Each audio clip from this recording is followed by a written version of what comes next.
ব্যাটারিগল্লি দোয়াপাড়া সার্বজনীন পুজোজ্জীবন পরিষদ সিংহবাবুর বাড়ি হাজারি লাইন থেকে উত্তম পাল্লে কারখানা থেকে আমরা প্রতিমা নিয়ে আসছিলাম। ঠিক আছে, প্রতিমা নিয়ে আসার সময় আমরা খুব সুশৃঙ্খল ভাবে পুজো প্রতিমা নিয়ে আসতেছি। হঠাৎ করে এই যে এটা কি বলে কদম মোবারক শাহী জামে মসজিদ তোরণ এর সামনে যখন আমাদের ব্যান গাড়ি দাঁড়ায়, হঠাৎ করে উপর থেকে কিছু দুর্বৃত্তকারীরা প্রতিমার উপর পানি নিক্ষেপ করে। প্রতিবাদ করতে যখন আমরা কিছু ছেলে উপরে উঠি, তখন ওরা আমাদের তিনজনকে আটকে রাখে। দুর্ভাগ্যবশত আমি চলে আসছি, আমার হাতে আঘাত। ওরা মারছে কি দিয়ে? ইট পাটকেল ছুটছে। এরপরে দুইজন ছিল ব্যাট স্টাম্প। ঠিক আছে, এটা কি দিয়ে মারছে? এটা ইট মারছি, ইটও মারছে, ইভেন প্লাস্টিক ঘষা ঘষি লাঠি ঘুষি এরকম মারতেছে, ইভেন অনেক কিছু করতেছে। এখন অলরেডি আমাদের দুজনকে আটকে রাখছে। এখনো ছাড়ে নাই? দুজনকে ছেড়ে দিছে, কিন্তু আমি একজনকে দেখছি, আরেকজনকে এখনো পর্যন্ত দেখি নাই। ঠিক আছে, দুজনে আমাদের এলাকার দোবাপাড়ার, কিন্তু আরেকজনকে আমি এখনো পর্যন্ত দেখি না। তারপর আমাদের বড় ভাইরা বলতেছে আরেকজনকে ছেড়ে দিছে, দুজনকে ছেড়ে দিছে। ওর খবর নিছো?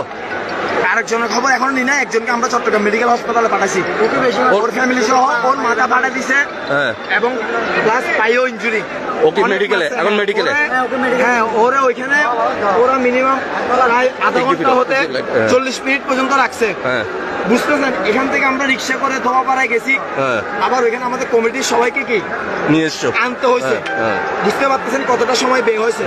ওই পর্যন্ত ওইখানে আক্রমণ করছে, ওইখানে ওদেরকে টর্চার করেছে। ওইখানে ওরা অনেকক্ষণ রেখে দিয়েছে। ওদের তো লোক বল কম ছিল, আমরা তো জাস্ট সবাই আসছে। পূজাটা আমরা এবারের পরিস্থিতি অনুযায়ী আমরা পূজাটা ছোট করে ফেলছি, না হলে আমাদের বিরাট আয়োজন। আমাদের দুর্গাপূজার কমিটির ফান্ড থেকেও আমরা কি বন্যার্থদের সহযোগিতা করছি, আমাদের পূজা মণ্ডপের বাজেটটা কমায় পূজা কমিটির। কিন্তু এরপরও দেখতেছি এই দুর্বৃত্তকারীদের হামলাটা আমরা কিন্তু মানানসই ভাবে নিতে পারতেছি না। কথা হচ্ছে এটাই, সংখ্যালঘুদের উপর আক্রমণ কেন?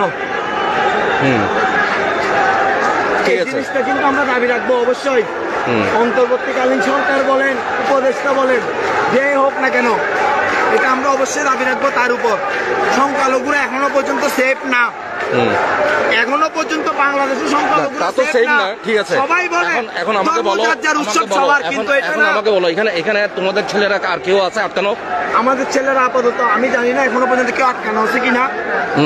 তোমরা কজন ছিল? কয়জনকে ধরে নিয়ে গেছো? আমরা প্রতিমা আনার সময় টোটাল 6 হতে 7 জন ছিলাম।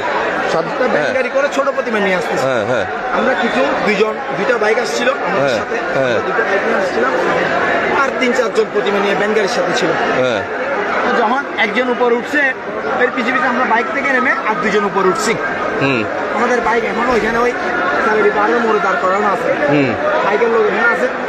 কিন্তু আমরা 2 জন, মানে ওই ছেলেটা কেন উঠছে, প্রতিমা তো টাইম আসছে আমরা দেখছি, আমরা ওই ছেলেটা উঠছে ওই জন্য, ওই ছেলেটাকে নিয়ে আসার জন্য আমরা গেছি। ওইখানে যদি 500 জন ছেলে থাকে, 6-7 জন ছেলে, কখনো ওই 500 জন ছেলের কি কিছু করতে পারবে না। আমরা এটার প্রতিবাদ করার জন্য ওইখানে উঠি নাই, আমরা যা উঠছি ওই ছেলেটাকে নিয়ে আসার জন্য।